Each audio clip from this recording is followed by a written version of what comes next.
Good morning, good afternoon, good evening from wherever you're joining us. Thank you for being with us today as we talk about new methods to accelerate our understanding of new learning tools. So let me actually go back and pull up my script because I have it with me today. So thank you for being with us today. Welcome to the Digital Learning Challenge closing webinar featuring our finalist teams.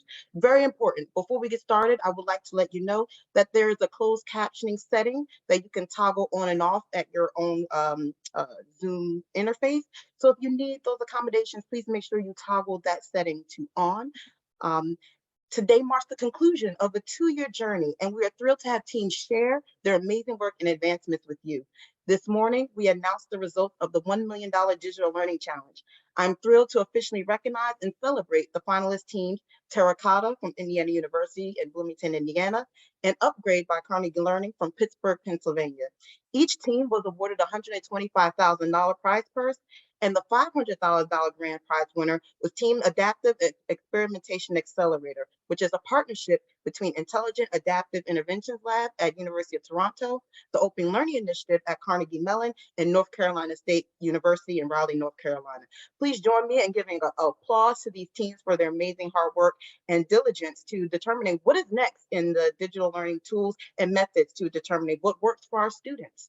We appreciate you for your time today to learn what teams have been up to since the challenge launched and what's next for their research and work. We would like to thank our sponsor, the Institute of Education Sciences, for their support and dedication in providing the platform for our teams to develop the technologies that will transform our understanding of successful educational processes to improve learning outcomes for our students. We cannot succeed and have an impact on the world without the generosity of supporters like IES and Dr. Mark Schneider, who is with us today. Thank you. We would also like to recognize the members of the judging panel and advisory board for their contributions and willingness to lend their knowledge and support to the challenge and our team. In addition, our XPRIZers and collaborators who helped during this event together, Shashi Ray, Tammy Stockfish, Dr. Alexander Nicholas, Caitlin Chase, Alexis Carfagno, John Sperry, Justin Dodano, Bree Ward, Monica Groves, Damon Woods, Amy Brugaya, and today's production team lead, tech lead, David Flashner. We really appreciate you for jumping onto this cause and making it a success.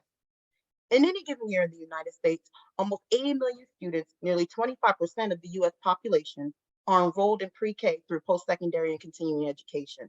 Yet, over the past decade, as adoption of ed tech has grown and digital learning platforms have proliferated, methods collecting data and analyzing learning processes and outcomes have not changed substantially.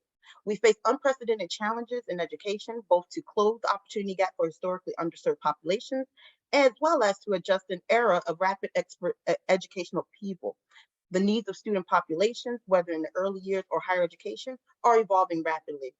Thus, the combination of digital learning tools, increasing connectivity, and acceleration in big data, machine learning, and AI methods provide an opportunity to dramatically expand data collection methods in order to measure and improve our understanding of how learning takes place.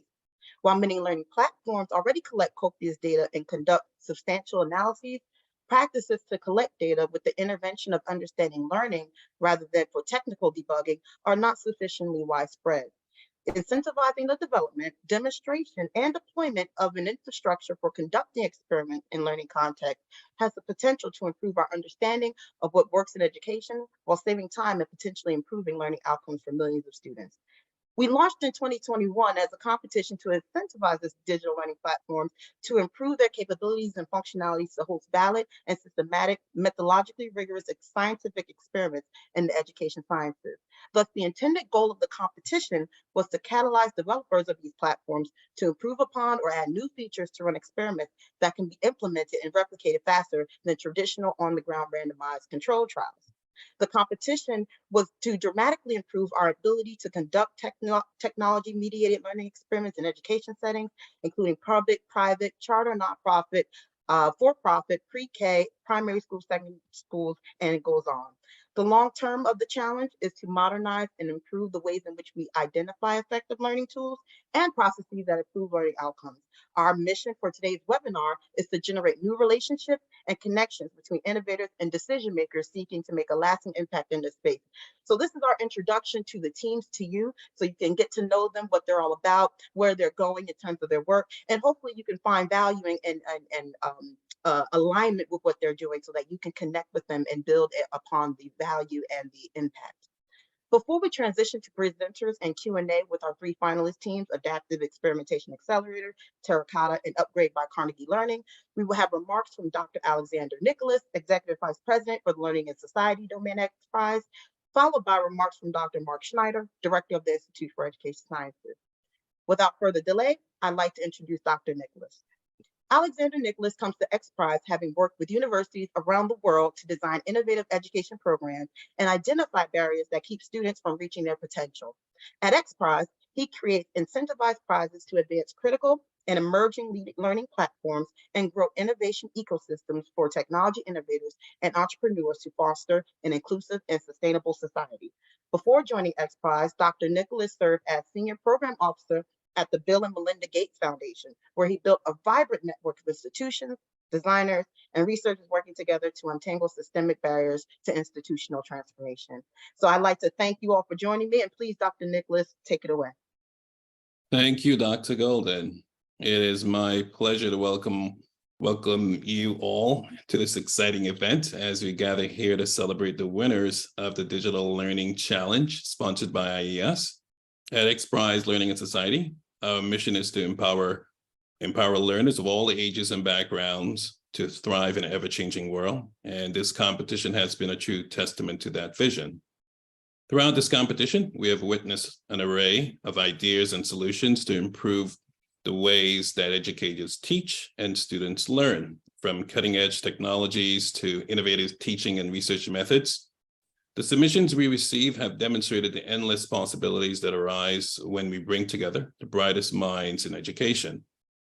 We believe education is not about acquiring knowledge, but it's also about nurturing creative thinking, creativity, critical thinking, and lifelong love of learning. We are committed to building a society that values education and invest in the development of every learner, regardless of their background or circumstance. The impact of this competition goes far beyond the prizes that will be awarded.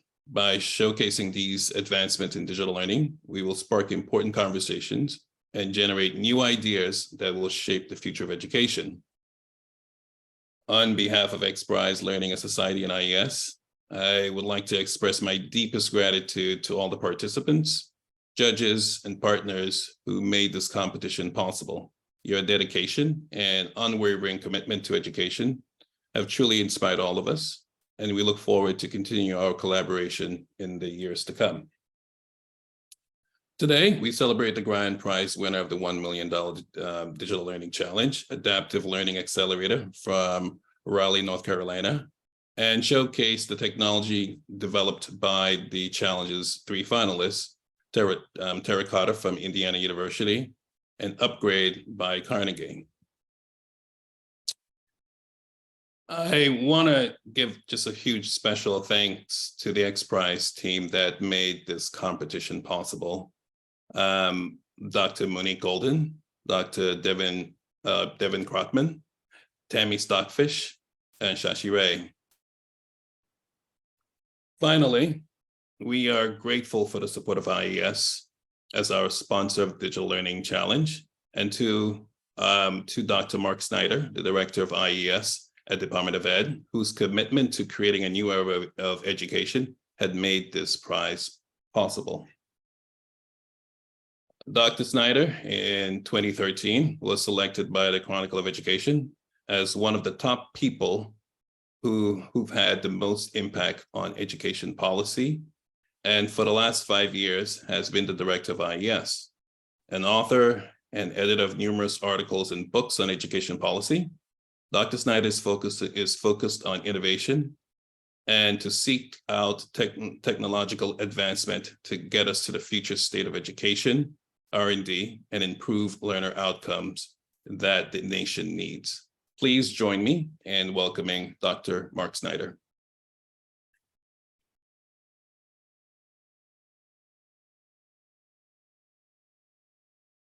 Well, okay, we're several years into this, and getting the unmutes right is still a challenge. So, I welcome all of us, all of you, to join in the celebration, because this really is a celebration of a major milestone in IES's and the field of education sciences moving forward into a more modern future. So when we started a couple of years ago down this road, we had several goals in mind. So first, like any XPRIZE, the goal, one of the major goals, was to see how far and how fast we could push the field into modernizing using digital learning platforms. We wanted to harness the growing availability and power of digital learning platforms to transform the way in which IES and the field does its experiments and the way it learns about what works for whom under what conditions, which is, of course, the driving mantra of IES. So to summarize again, one of the first goals we had was to emphasize timeliness of findings. Things that take 5 years are probably going to be stale by the time they're published. So we wanted to emphasize timeliness. We wanted to emphasize a mode of delivering experiments much more quickly, much more efficiently, much cheaper than before. And one of the other keys was the emphasis on replication. So there's a joke going around, I think I made up the joke, by the way, that the education sciences doesn't have a replication crisis because we don't replicate. And clearly, unless we make replication part of our normal way of doing business, we're never going to learn what works for whom under what conditions. So a few years ago, we started down a replication path that was actually just replicating our standard way of doing business. 5-year grant, $5 million, probably a low probability of success. And we put out a replication RFA, and we got the modal application said, hey, this worked in New York, let's do this in Chicago. Or this worked in Des Moines, let's see if it works in Rockford. Okay, this worked for this group of students, let's see if it works for that group of students. In other words, it was not the way to replicate in any speed, in any efficiency. It was just taking one thing that worked in one city, trying it in another city. That was not the goal in the replication, the goal for any replication study. So we started reaching out to XPRIZE to try to figure out a way in which we could tap into digital learning platforms to make experimentation and replication faster, cheaper, and better. We also wanted desperately to bring in new entrants into the field of education science. So we built an industry that is, that has all the usual players in it, big universities, including some that are represented among the winners, right? Big contract companies. We wanted new entrants into this field, and we thought that using XPRIZE and this competition would bring new people into our world. So we wanted to do rapid experimentation using digital learning platforms, and we wanted to do more replications. The original goal when we set out was to, like, how many rounds of replication could we actually do? And of course, we just ended up with a much more limited set of replications than we wanted, because we run out of money, we run out of time. So I just want to put the XPRIZE into the context of some of the other things that we're trying to do with at IES. And these all have to do with a more modern version of what education R&D looks like. So many of you have heard these things before, so I'm not going to dwell on them at any length. But for example, we are trying to set up ARPA Ed within IES. So there's, everybody knows DARPA and ARPA E. They stole our E. ARPA Energy got there first. They took the E. So we, and there's ARPA Health and IARPA. I mean, ARPA is being set up every place. So after literally something close to 18 years of discussion with regard to ARPA Ed, we are trying now to put ARPA Ed into reality. And it's based on informed risk, it's based on faster turnaround, its focuses on work and product development, implementation, and scaling. We're hoping to be able, either through the reauthorization of ESRA or through the NEED Act, to set up a new center within IES that would be called NK, the National Center for Advanced Development and Education. So that is just, it's just a mindset. It's a different way of organizing and thinking about how IES should be involved in transforming education and improving outcomes. We also set up the SeerNet, which is a different set of digital learning platforms. I think actually there's some overlap between the winners and SeerNet. And what we're trying to do is tap into large digital learning platforms and pair the owners of those platforms with research teams. Again, the purpose is to see how fast, how efficiently, how much better we could deliver experiments. Another example is we've just done a deal with NSF. We've done 2 AI institutes with NSF. So one is the AI Institute for Exceptional Education, which deals with speech and language pathologies. The goal here is pretty clear, right? There's a major gap between how many students need interventions because they have speech and language pathologies, and how many speech pathologists are available to satisfy those needs. There's a total mismatch, and that's been going on for several years. So the question is, can we use AI to do universal screening? Can we use AI to develop interventions better? So what we're hoping is that using AI, we will improve the delivery of services to students with speech and learning pathologies. And our hope is that as this proves out, we will be able to duplicate that kind of model for other issues. I mean, it could be for dyslexia, for example, or it could be for mathematics. So we're trying to figure out how best to tap into AI to do essentially individualized instruction. The second AI Institute, which we announced last week, is an AI Institute for Inclusive Intelligent Technologies for Education, INVITE, and that's focusing on using AI to improve non-cognitive outcomes. So as a result of the pandemic, we focused first off on cognitive losses, the incredible declines in reading, math, science, recently civics. All these scores are going down, and we've focused a lot on the cognitive declines. But anybody who has any familiarity with schools, anybody who has kids in schools or grandchildren in schools, know that the losses, the social emotional losses that students experience are incredibly, I think the right word is debilitating. And so INVITE is trying to use AI to improve non-cognitive outcomes. Another part of what we're trying to do is prizes, right? So XPRIZE is, of course, the crown jewel in the prize universe, and we're so happy that we were able to partner with you all to do this one. But we're also doing other prizes. So we announced a math prize for upper elementary schools with disabilities, and that's focused on, on math. And 4th, 5th, 6th grade for students with disabilities turn out to be an inflection point that most of these students don't get past. They don't master fractions, which means the rest of their math careers are pretty much done. The other prizes that we're working on have to do with the National Assessment of Education Progress. So the NAEP is the nation's report card and does a great job as a report card, but the fact of the matter is it's sitting on hundreds of thousands of student essays, constructed responses in math, in science, in reading, in civics. And what we're trying to do is to crack that gold mine open.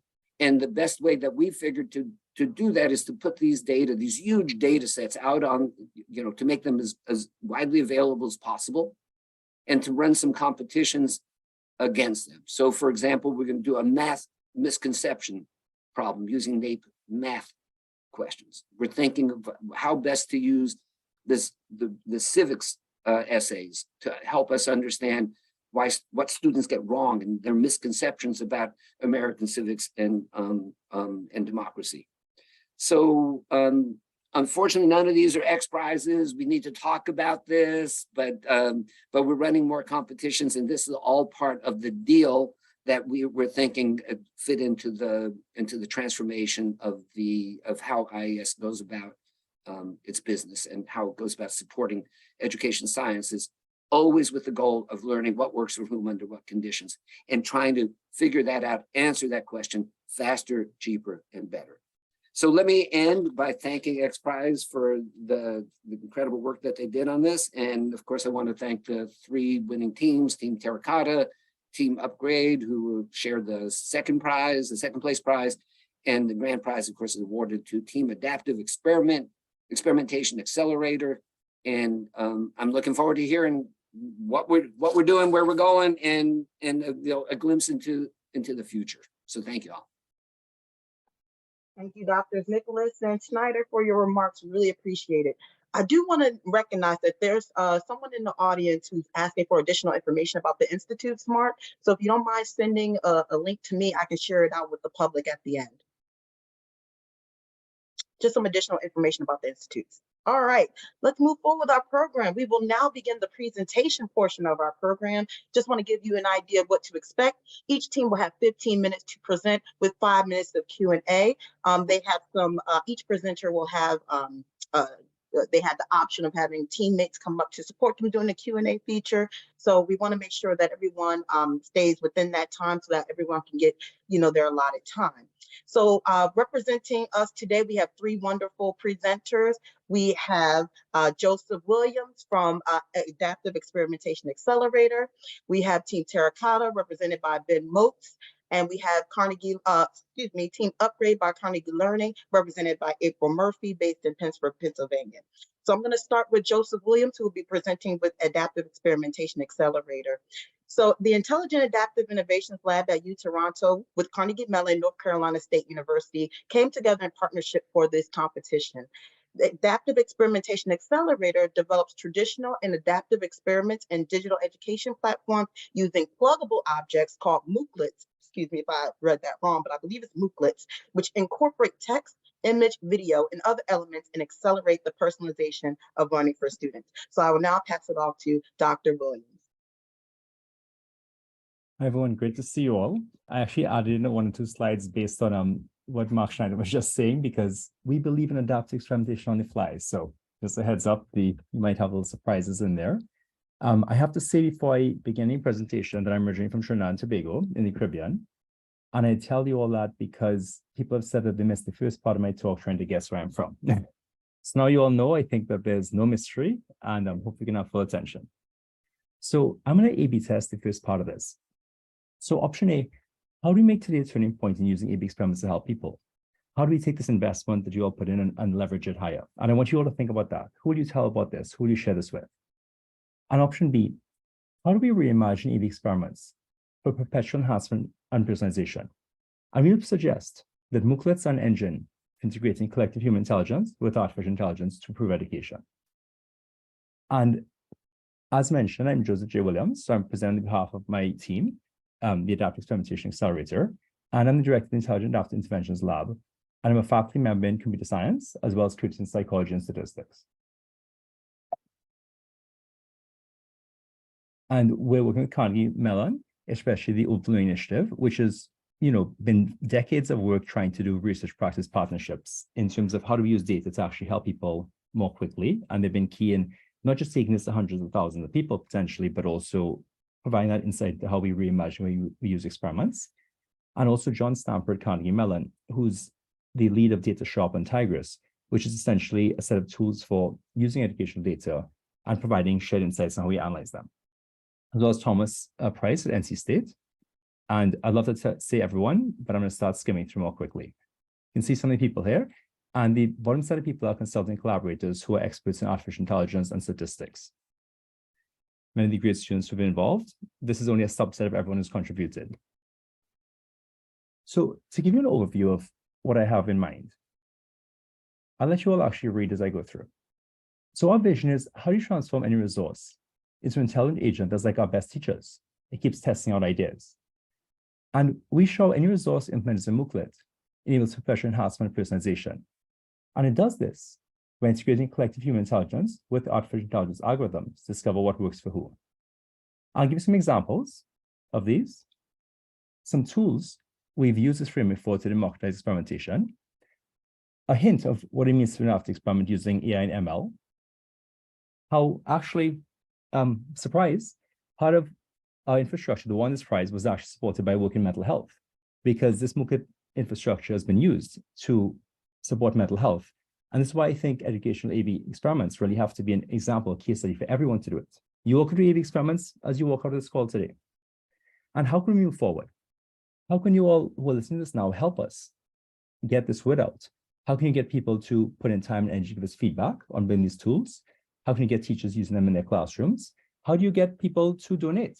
We're going to launch a crowdfunding campaign, but I think it's tech companies that should be donating, because they've used A/B testing to make their products super compelling. Why aren't we using A/B testing to help our students learn?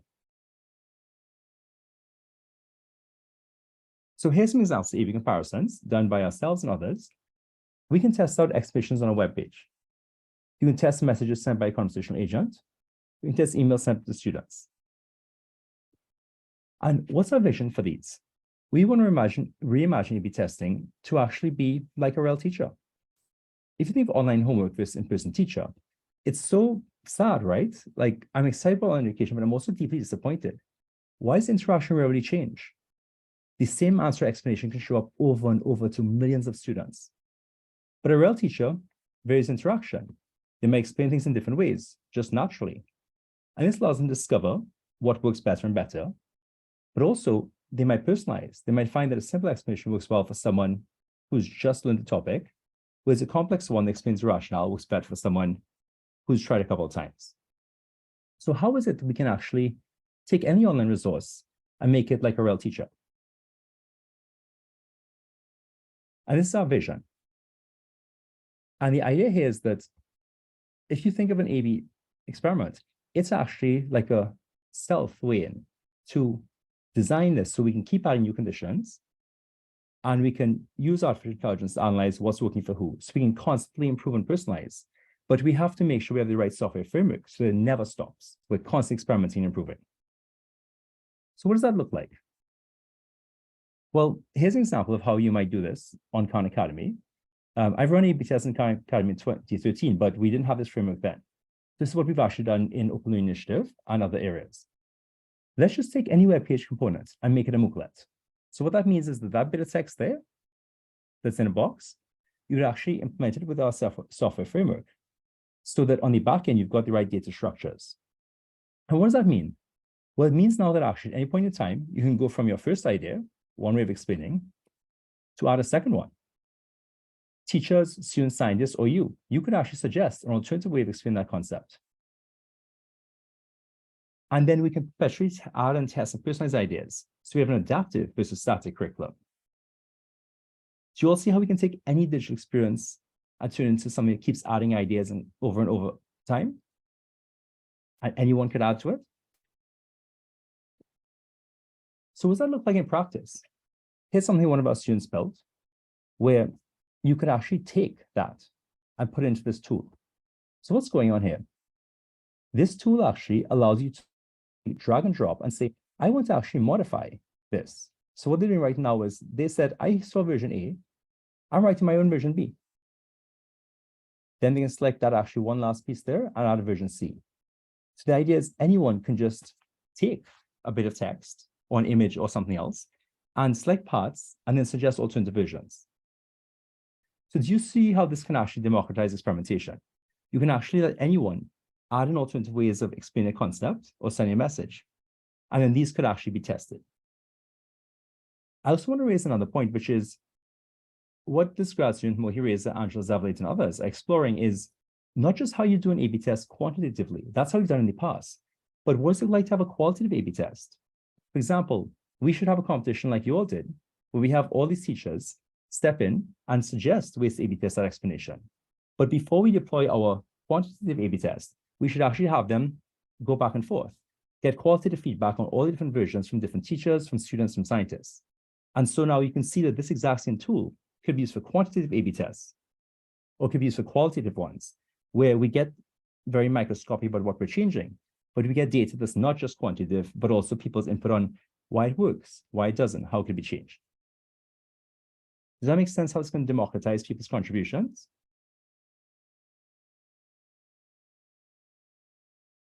Here's an example of using the same tool to do A/B experiments on emails you send students before a test. And what it's basically saying there is, not don't worry about the test, but I want to let you know that being stressed during an exam can actually help you do better.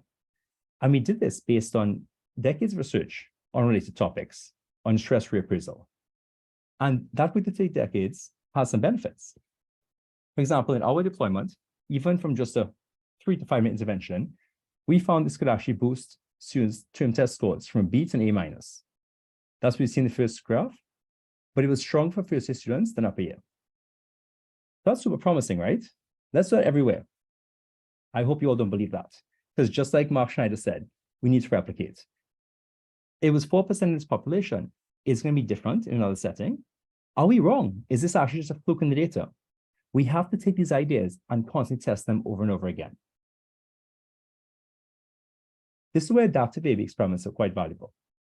So an adaptive A/B experiment changes which options students are assigned to during the experiment. And we do this using artificial intelligence or machine learning algorithms, as well as human judgment from statisticians, from scientists, from instructors, or people who pre-registered an analysis plan. Here's an example of an adaptive experiment. We can go from a 50-50 assignment to 70-30 to 80-20. So you give better options more quickly and remove less promising ideas. So that's probably assigned to students after 50 students, after 100, after 150. What's another example? Continually add in new options as better ideas emerge. So you perpetually experiment and improve. We don't just deploy an experiment and then say we're done. Just like you saw earlier with the MOOClet in the explanation, that should never end. We should be constantly experimenting 50, 100 years from now. When I'm dead and gone, you should still be experimenting on that same explanation. Because until every student's at 100%, we are not done. Another way it's helpful, and why you need perpetual experimentation, is to try and actually probabilistically personalize. So you don't just find one option and say it's good for everyone. You say, well, sure, we've got some good options. Let's actually test different versions that can be designed for students with different characteristics, like level of knowledge, and then keep testing and gathering data. So even if one's working for one subgroup of people, we keep testing it to work for another subgroup. And remember, we don't know what these subgroups are. That's why we're doing science. Here's an example of adapting, super simple. Imagine assigning explanations in proportion to the evidence that they're better. So you can do this manually, but there's an algorithm we use and our colleagues have developed different versions of what's called Thompson sampling or series sampling. And this is what has been used in industry, but we think we can do it a bit better. If we can lay down that gauntlet, we can do it better in education. So the idea here is let's assign in proportion to the evidence that they're better. So originally 50-50 is like saying, I'm not sure. There's a 50% chance explanation A is better or 50% chance explanation B. But as you get more data, for example, students rating how helpful they are or the accuracy on the next problem, you might change it. And you might say, well, I think it's a 90% chance explanation A is better than B. So let's give it 90% of people. And so you can adapt this over time. And eventually you might move towards saying, well, let's actually add in a new explanation that looks promising. So you could say, well, we add a third one and go back to the beginning. And so the idea is you can keep adding new ideas on the fly as new ideas arise, but you're kind of phasing ideas in. And then when something looks less promising, pull it out, but then add a new idea in. So the idea is you can finish with better and better explanations, but we never stop experimenting till every student's at 100%. Does that make sense? How you start off 50-50 and you phase one in, and then you add new ideas continuously? Here's another example why you need to keep experimenting. There are problems with one-size-fits-all approaches for statistical minorities. In this scenario, it's one we had in our XPRIZE presentation. It's showing here's what we're looking for. Imagine actually now you have students who are getting a self-focused prompt or peer-focused, and the outcome variable is whether or not they generate a question about the material. Well, what you can see is if you look on average, it looks like actually peer-focused prompt is better, 0.54 versus 0.42. But if you look by lower accuracy, students with lower accuracy it looks like actually the opposite is true. Self-focused is better than peer-focused. And higher accuracy students, peer-focused is better than self-focused. But here's the problem. Students who have lower accuracy are a statistical minority. They only provide 20% of the data. And so you see now that actually a one-size-fits-all approach means that whether it's on quantitative data or qualitative, we will actually end up giving people something that seems better, but it's actually worse for a minority. So is it clear what I'm saying here, that we need to keep testing new ideas constantly and have techniques for discovering what's working for who? Because if we're not replicating and testing, we might think something's better because a few students found it's better or more students found it's better, but actually we're missing that something else is better for another group because they're a statistical minority. Here's what that might look like if you were running this through a particular algorithm. You start at 50-50, and then for the smaller group of low accuracy students, 20 out of 100 students, there's some evidence is better, but you're not really sure. Whereas for the bigger group, there's some good evidence. And so you keep going, and this allows you to both help the other group, but also keep collecting data until you're more and more sure. And ideally, you get here, but then you keep experimenting and testing new ideas. So I'll prompt you all, what are scenarios where we might actually be hurting students right now, whether it's quantitative data or qualitative? Because if I've got 100 students in my class and 5 students come up and say they like A, I'm going to go with A. Here's some cutting edge work that I'm only going to skim through in 30 seconds, where we're basically actually using an adaptive experimentation approach to enhance ChatGPT-like models. This is an AI agent. It can be better. So one thing we do is we actually implement like that first thing ChatGPT says, or not ChatGPT, can we go here, as a MOOClet. And so here's one idea, but we actually will test out using MOOClets if there are better things they could have said to that student. We also have tested out the prompts, what we tell the chat bot to do. And that's a paper you can read about online. And finally, we can use actually methods like chatbots to generate different alternative explanations or questions. And you can see more of this online. Make sense? So I want to leave on this question. How can we get resources for adaptive and traditional A/B experimentation? Not just for us, for Terracotta, for Upgrade, for assessments, for everyone who's working on this. Because tech companies have put easily $2 to $5 billion in A/B experiments. But how much we put into experimentation here? XPRIZE has generally put in $500,000 for us. We spend $1.5 million doing this, and we were happy to because we want to help students. So we're launching a crowdfunding campaign. People interested in helping run this publicized, please let us know. I also want to thank Microsoft's AI for Accessibility because they put work into mental health for the MOOClet framework, and we use the exact same work in education. They help support this prize. Awesome. Yeah, I'll just end on that note, and I'll let you all review this. But thank you so much, everyone. Thank you, Dr. Williams. Thank you, Team Adaptive Experimentation Accelerator. We will now jump into our Q&A. Feel free to use the chat to ask your questions or raise your hand. If you have a question, I think that's the best way for us to do that. It's probably in the chat. And then we have Mohi Reza, a part of Adaptive Experimentation Accelerator, help answer questions. So take it away.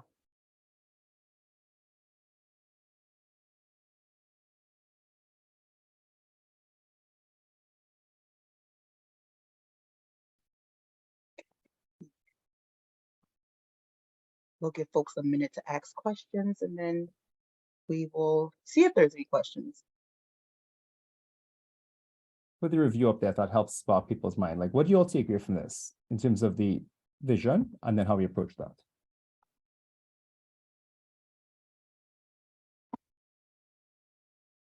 Well, people are sending you love, Joseph, in the chat, so that's a good thing. People aren't throwing tomatoes. I know, I'm worried that was too fast for people to fully get, but we'll see. There is a question. Actually, I'm gonna ask a question if no one has one.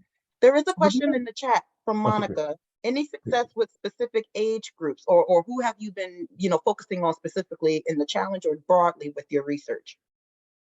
Yeah, thank you, Monica. Great.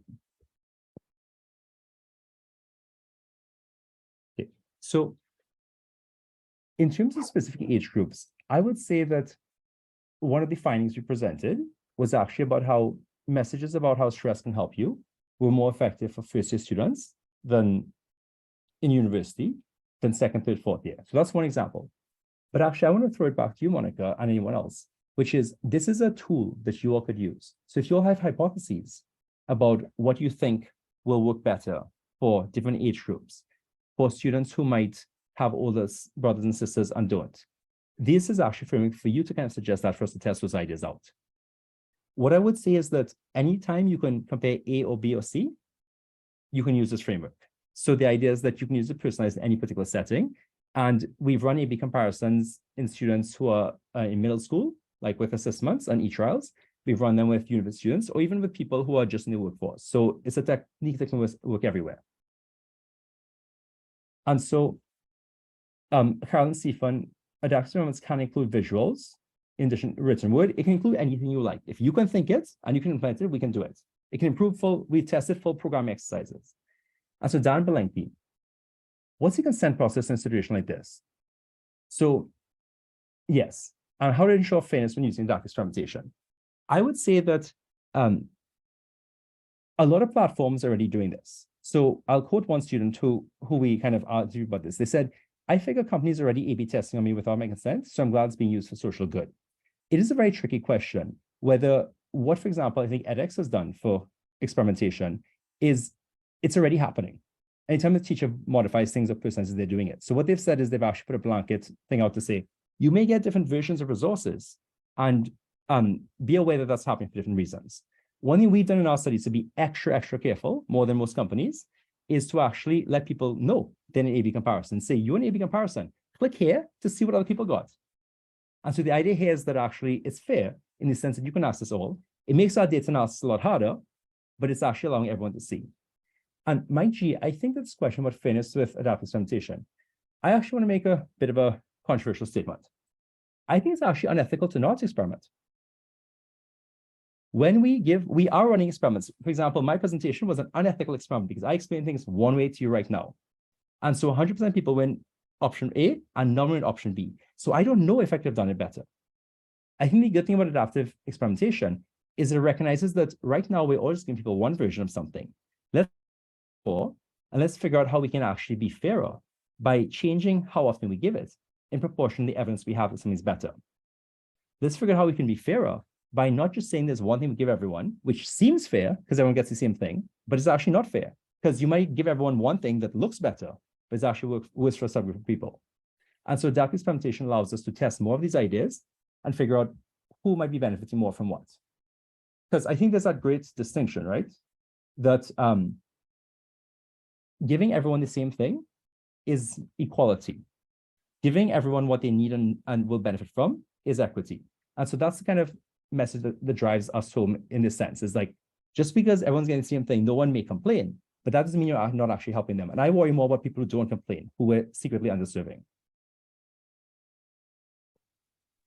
And Monique is right on time. Thank you so much, everyone. It's a real pleasure to talk to all of you all. Awesome. Let's give snaps and love to Dr. Williams and Team Adaptive Experimentation Accelerator. Moving on to our next presenter, we have Dr. Benjamin Motz from Team Terracotta out of Bloomington, Indiana at Indiana University. Terracotta's Tech, a web app hosted in the cloud, specifically focuses on how asking students pre-questions before they view online course videos impacts their learning and retention of information. I'm very excited to introduce Dr. Motz. Take it away. Thank you so much, Monique. And I want to start also by giving a big fist bump to Joseph and to April. It's been a wild couple of years, and I'm so proud to be able to share the stage with you guys and excited for the results of this competition. So here's a fist bump. I'm excited to share with you Terracotta. And while my name is on the slide and I'll be the one giving these the short presentation, I want to acknowledge that there are dozens, literally dozens of people on Team Terracotta who've contributed to this study. And I'm so excited to celebrate the accomplishment that they've had in getting to this point and to being finalists in the XPRIZE Digital Learning Challenge. I'm going to start by giving the core tenet that drives what we do with Terracotta, and that's that teachers matter. Teachers select and assign learning activities, interventions, and materials. Teachers affect the efficacy of instructional resources. We know that a teacher can make a particular learning resource work or not work depending on how they present it in their classrooms. Teachers also construct the social milieu of the learning environment. And even if there are systemic inequities affecting the students in their classroom, they have the power to be able to mitigate some of those inequities. And there's been consensus both in the teachers that are out there in the world, but also in IES practice guides that these are priority targets for education research. And there's also been discussion in the literature recently that in our focus on accelerating digital platforms, there's the risk that teachers might be marginalized in research that we're doing to try and optimize the platforms themselves. But instead, I like to envision kind of the digital platforms being the rubber and the teacher implementation being the road of educational reality, and that where this rubber hits the pavement is where we ought to be doing research that informs how people ought to teach.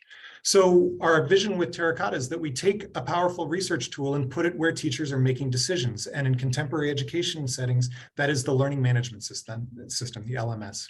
We also need to make it easy so that any teacher could run an experiment, not only so that they can run experiments in local contexts, but so that what we can do is orchestrate dozens of classes to all participate in experimental kind of like orchestrations, where each mini experiment is customized to the local norms, but we learn what works at grander scales. And that's really the vision behind Terracotta. So Terracotta is an acromanteau for tool for education research with randomized controlled trials. And the basic architecture is that it's an experiment builder that fits in and plugs into the learning management system. Terracotta is open source. You can peruse our lengthy source code on GitHub. We also provide a free hosting service out of Indiana University. It's a true LTI 1.3 tool, so it can be deployed on a course-by-course basis by a learning management system administrator. And it also provides back to the institution, whether it's a university or a district, a live event service to kind of provide transparency into what's going on in their learning environments and also in their digital tools. So here are some of the features of Terracotta specifically. So first and foremost, if we're going to be using it to run experiments, it should allow for random assignment. And Terracotta certainly does that. You can have up to 16 different conditions in an experiment run in a Terracotta experiment. Terracotta also has a robust informed consent workflow. It actually exists as an assignment in the learning management system. So we weave informed consent into the process of experiment creation. It's seamless from the student's experience. They respond to informed consent in an LMS assignment. They get credit whether they agree to participate or not to agree to participate. And these decisions are hidden from the teacher so that we respect students' privacy. We also link experimental assignments directly to gradebooks so that we can not only find out whether students are learning from one condition or the other within the context of an experiment, but we can generalize out to broader outcomes that might be present in the LMS, like final grades or grades on downstream exams. And also, if you were doing experiments in education settings, you might have known that manually de-identifying data and excluding non-participants is wildly arduous, but Terracotta does this all automatically. We have a standardized data structure so that when you press a data export button from Terracotta, you get this nicely packaged zip archive that can be appended to other classes if you want to do combined analyses, or that you could just do on your own. Okay, also to address some of those questions about ethics of experimenting with students, Terracotta takes steps to make experiments much more ethical. So on the one hand, we do and emphasize within subject crossovers. So rather than saying some students get A, other students get B, we can make it so that students get A and B at different times. And we're looking within any individual student on their differences in performance when they get A or B. We also make sure that we protect students' decisions of whether they participate from the teacher. All student data are de-identified prior to analysis. And students who don't participate, they have agency to make that decision, are just not randomly assigned. They'll experience whatever the teacher sets up as business as usual. And they're also excluded from any data exports. I want to take a moment to tell you what we did for the XPRIZE Digital Learning Challenge. So in a conventional mode of how education works, students learn something, there's a learning activity, and then later on they're assessed on their knowledge of that learning activity. A more contemporary approach to this would be to say, well, we should be doing assessment in conjunction with learning. And there's many examples of this. So adjunct questions and student response systems or tutoring services all provide students opportunities to answer questions in the process of learning so that learning is more of a give and take between learning and assessment. But there's another mode that people have known about for about a century, actually, that seems to be very efficacious. And it's very strange that we would put forward an assessment before students learn anything. And this might seem weird because students don't usually know the answers to assessment questions before they've learned something. However, there's been studies, including very recent studies, that have suggested that the benefit of asking questions before a learning activity, known as pre-questions, exceeds the benefit of post-tests and also exceeds the benefits of some adjunct questions in the middle of learning.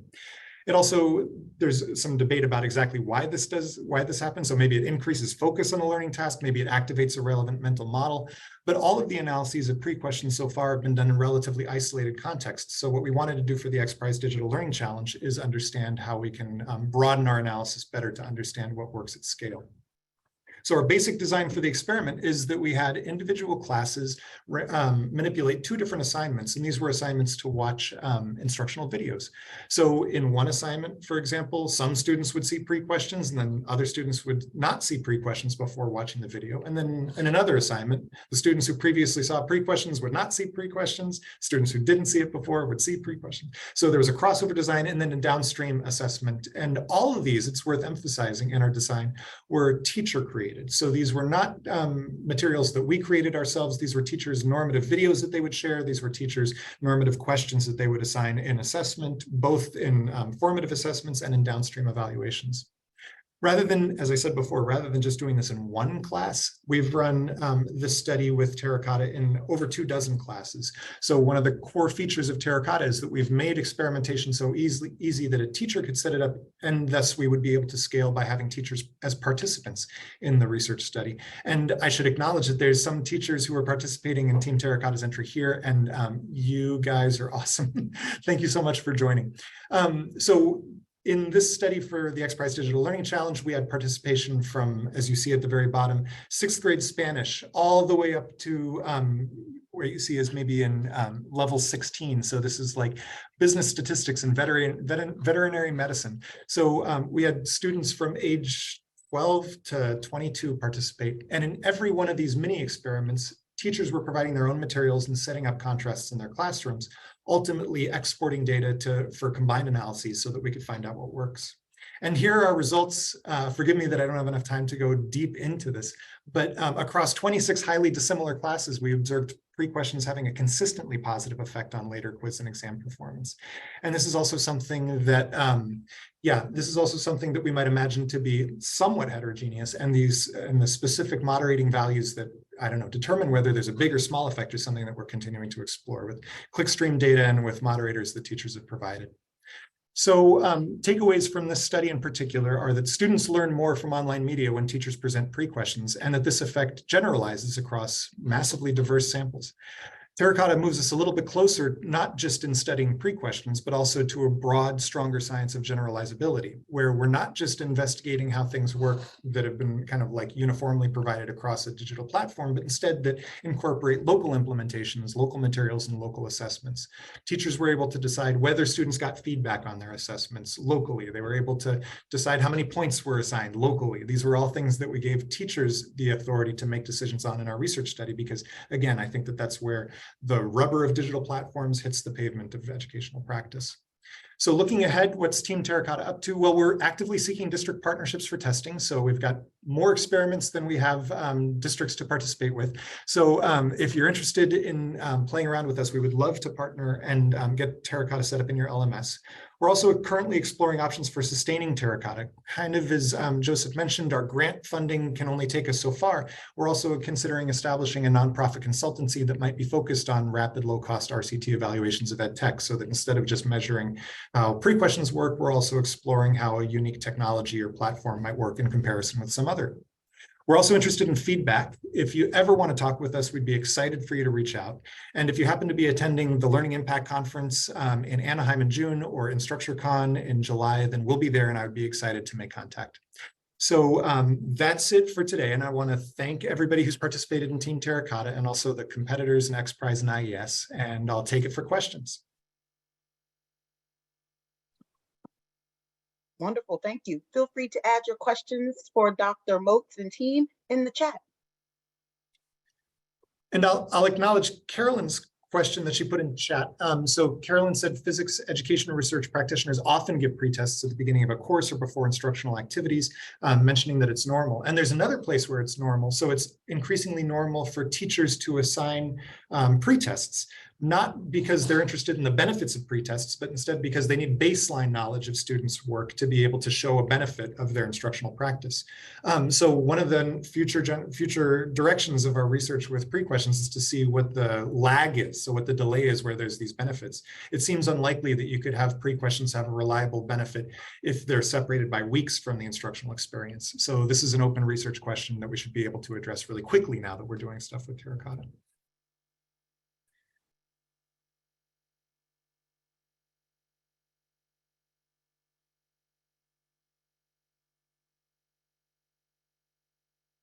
Joseph's asking, are there donation-based options for supporting these tools? So our tool is currently available as a service of Indiana University. So we're working with IU to figure out how we might be able to set up a charitable account for donations to Terracotta. But really, I think that the idea is that we get closer toward providing services that have, that have a commercial market value. So this might be in helping to push the ed tech industry in more empirical directions so that we can provide support to demonstrate that what they're proposing works in classrooms actually does. Okay, Jim Gray asked, might pre-questions be used to assess pre-existing knowledge to determine if planned question is needed or to be dropped in favor of another question? And yeah, this is a good example of like what might be possible with adaptive learning experiences, where you might imagine that the entirety of an assessment is itself a treatment, and that there might be a treatment that, or a treatment combination that's especially effective. We're not at the phase of doing that. Again, it's hard for a teacher to manipulate their learning activities for individual students. And there are other tools that make that individualized learning possible. So we're really focusing on teacher decisions with Terracotta.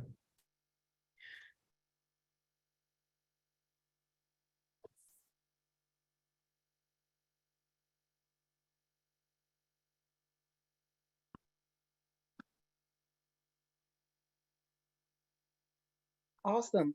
If you don't have questions, you can also drop some love in the chat for Dr. Ben and this team. Congratulations, Terracotta. Thank you so much.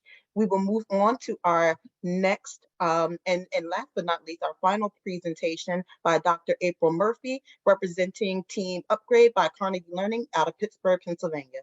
Upgrade enables iterative design of new learning experiences that compare the efficacy of different tools and resources, including videos, tests, algorithms, and more during active student learning. Each design can measure which version best advances student learning and engagement and enables the rapid design, deployment, and analysis of large-scale studies, including but not limited to complex K-12 environments. So thank you, Dr. Murphy, for joining us. It is all yours. Thank you so much, everyone. And I'm just going to echo what Ben said earlier. I'm so proud to share the stage with all of you. And I'm super proud of our team and all the work that we did and all the work that all of us did over the past couple of years. So I'll go ahead and get started. So I'm April Murphy, representing Team Upgrade by Carnegie Learning.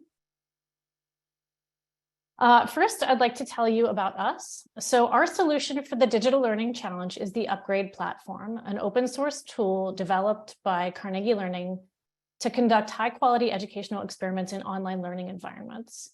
If you don't know of Carnegie Learning, we are a leading provider of K-12 EdTech solutions. Our flagship product is Mathia, an adaptive intelligent tutoring system for learning math. Mathia and other products reach over 600,000 students annually in over 3,000 schools. Our work is based on over 30 years of cognitive and learning science research, and the company has a team dedicated to conducting and publishing peer-reviewed research, led by our co-founder and chief scientist, Steve Ritter.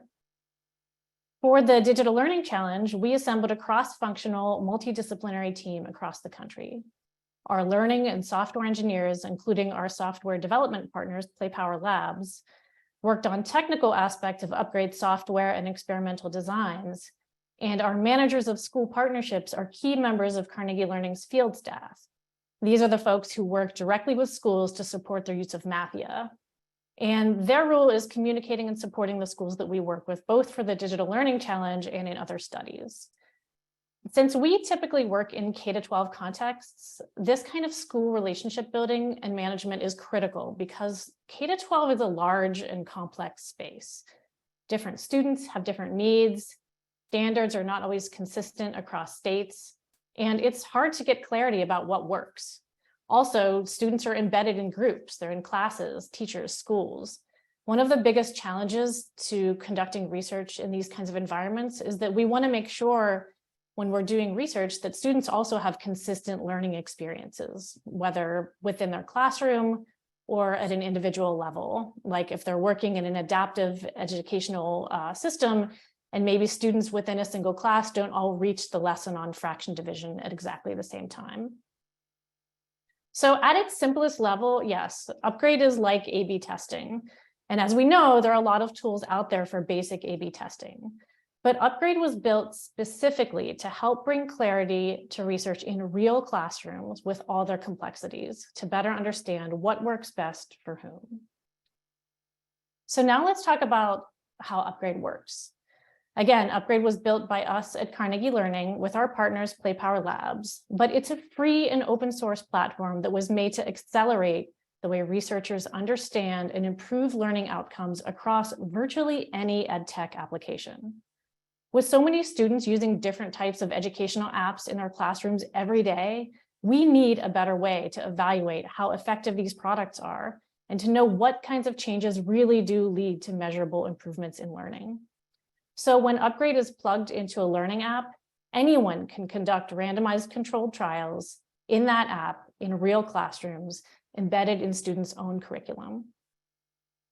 Upgrade provides a web-based UI that allows researchers, product managers, and teachers themselves design and deploy experiments, whether it's looking at which variations of a lesson are more effective, to how content is sequenced, to comparing AI algorithms. Experiment designs can be simple with a few equally weighted conditions, but we also support factorial within subjects methods with more advanced experiment designs on the horizon.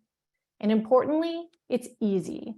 Setting up an experiment in Upgrade takes less than 5 minutes, and then boom, you're ready to start collecting data. This is a huge difference from traditional approaches to education research, where the researcher might be physically standing in front of the classroom, interrupting the lesson to conduct an intervention. They're constrained by geography or having to time it exactly right in the school year. Doing it this old way is difficult, it's costly in terms of time and effort, and it's hard to scale. With Upgrade, you can start your experiment anytime in the school year. You can embed rigorous research in high-quality content, as we've done with Mathia. And from the student's perspective, it's completely seamless. They might be assigned one method of learning fraction division, while a student in another class is assigned a different method. Upgrade lets the experimenter control what happens if one of those students switches to another class, or if students are learning asynchronously and some of them reach the fraction division lesson in their app at different times, even within the same class. Upgrade lets you control the student's learning experience to make it effortless. Our motto is don't burden the teachers and don't make it confusing for the students. Then, to monitor what works, Upgrade lets you define what the desired outcome data should be.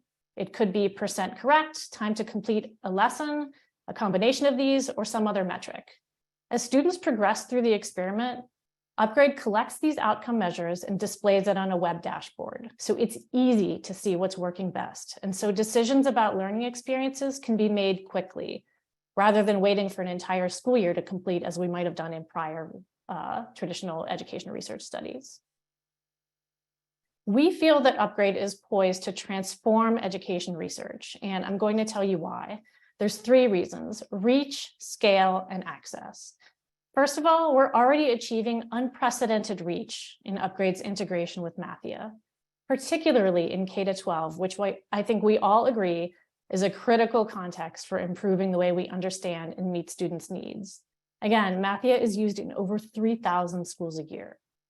Now, imagine that Upgrade is not just used with Mathia, but also with all of the other learning apps that students are using in their classrooms every single day.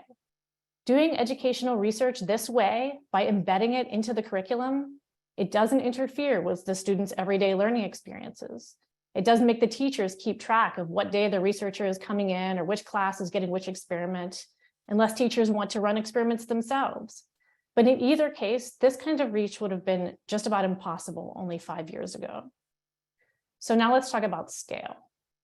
When Upgrade is integrated into a widely deployed educational app, the number of participants in your study can skyrocket. For instance, Play Power Labs used Upgrade to study different versions of their Battleship Numberline game, and this study has had over 300,000 unique learners. With just one of our Mathia studies, we've had over 45,000 students participate. Now, if you compare this with typical education research, when you're lucky to get 100 or maybe 200 participants, Upgrade completely changes the game. And then finally, access. Scale can bring access to harder to reach student groups, students who aren't typically included in research studies, who aren't white undergraduates at elite research institutions. For example, 2 of the 5 school districts in our Digital Learning Challenge studies were among these groups. One district was on a reservation with 100% Native American students, and another with nearly 80% Latinx students. But it's not just numbers that can help find out what works best for all learners, including these hard to reach groups. It's the educational apps themselves. So whether the learning tool is being used by English language learners or students with learning differences or any other group of students, Upgrade can enable studies in these apps. So decisions about learning are based on evidence. So improvements to learning are accelerated. And what really matters to these students? Some of our own studies at Carnegie Learning are addressing different needs of students in these ways. For instance, in our XPRIZE studies, we explored whether changing character names in math word problems to use names local to students' own school district versus a generic list of popular American names might improve students' sense of belonging and academic performance. The names of students on the reservation and in the Latinx community were especially distinct compared with those in the generic names index. And we hypothesized that if students see names more like their own in math problems, this could be really impactful for them personally and academically. We're also running a series of studies with Upgrade to build in supports for struggling readers with the goal of improving their math learning by making content more accessible and easier to understand, with scaffolds like writing problems in simpler language, allowing students to annotate their own work, and improving text-to-speech functions. In addition to that, we're using Upgrade to evaluate AI models that help direct teachers to students who need the most help, trying to optimize what information is most useful for teachers and when is the best time to provide it. Okay, so now that you know what Upgrade can do, what are we doing next with this platform? So first of all, we're very fortunate to be involved in a number of grants funding research with Upgrade. We're working to develop adaptive reinforcement learning models in Upgrade with our EASY grant, which happens to be a collaboration between us and the first team, the Adaptive Experimentation Accelerator. As I mentioned earlier, we're developing supports for struggling readers under a grant from the US Department of Education. And you just heard from Terracotta, who along with us are fellow collaborators on the SeerNet Digital Learning Platforms grant, a project that enables rapid new research by opening up our platforms to outside researchers with additional guidance from practitioners. We're also working actively on using generative AI models for content authoring. We're supporting integrations with other edtech apps like Taurus and OpenAI. And of course, we have a roadmap to build additional features in Upgrade. Features like advanced experimental designs, unified support for conducting experiments learning management systems, and user interface enhancements with the ultimate goal of Upgrade becoming the most advanced yet easy to use platform for supporting and accelerating rigorous education research in real classrooms. So in these last moments, I'll just quickly wrap up with priorities. What needs do we have now that can speed up our momentum? First, we're looking for integration with more edtech platforms. We don't want to keep Upgrade to ourselves. We have some integrations already. As I mentioned, it's being used by Play Power Labs, Taurus, OpenAI, and others are planned, but we want to see more. We want to see Upgrade used everywhere. And in particular, we'd love to connect with apps, platforms, and schools that are working with or are used by traditionally difficult to reach student populations. We want these kinds of students to be seen in research. We want them to know that their learning matters, with the goal of supporting better learning for everyone. At Carnegie Learning specifically, we're looking to collaborate with researchers who want to test their ideas at scale in K-12 classrooms using Mathia or one of the other Carnegie Learning products. You bring the research questions, we help you find clarity using Upgrade. And we see Upgrade as part of a revolution, catalyzing a new era of bringing evidence-based decision-making to education and accelerating the pace of how we understand what successful educational practices look like. So who benefits from this revolution? EdTech professionals, researchers, and innovators, yes. Upgrade changes the game by amplifying reach, scale, and access. But also, teachers benefit, designing and deploying their own experiments to know which lessons are most effective. And finally, of course, the students. Their success is our success. The solution to building successful learning experiences starts with Upgrade. Thank you. Awesome work. Thank you so much. Please give love to Dr. Murphy and Team Upgrade by Carnegie Learning. You may now ask your questions in the chat. We have 5 minutes for Q&A, so please ask your questions as quickly as you can so that we can hear from the next person in our program, Shashi Ray.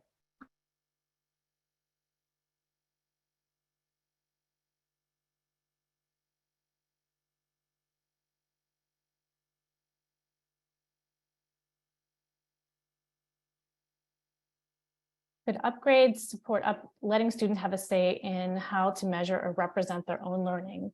Yeah, so one of the things that we have done with Upgrade is conduct co-design sessions with students and practitioners. So they have a say in designing experiments and would love to do more of that moving forward. Absolutely.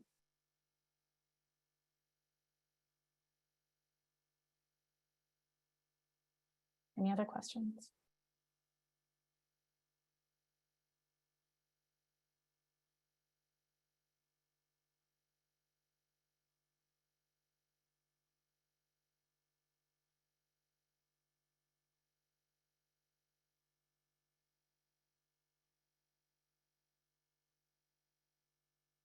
Okay.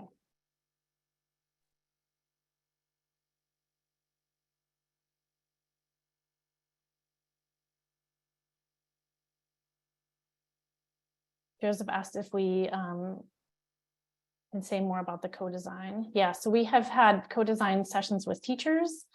We've had both digital and in-person co-design sessions. How can we involve everything, doing A/B testing?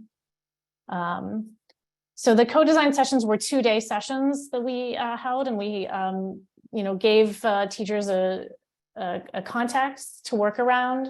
And we had them build prototypes, which we're then implementing in Mathia to be A/B tested using Upgrade.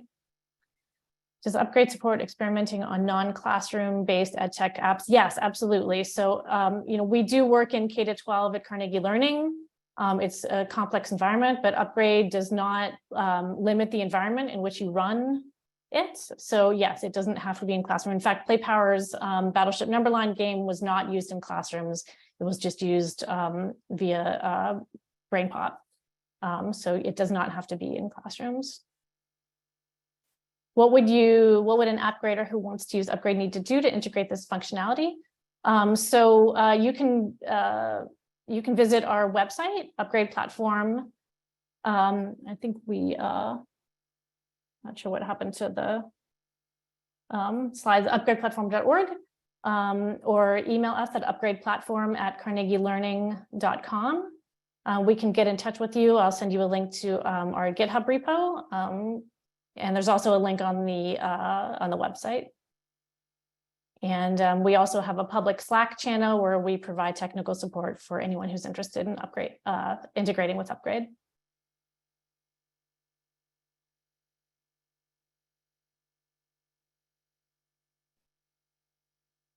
Would you like to address Thank you, Sophia's Caleb. comment before we close on Q&A? April, Sophia Devine, Devin, sorry, had a comment. Oh, I'm not sure what the question is, but cultural context, yeah, absolutely. I mean, we'd love to go beyond the United States and into other contexts, other kinds of student groups. We definitely, will support Upgrade going worldwide, and looking how it can be used in all different kinds of environments, applications, and learning contexts.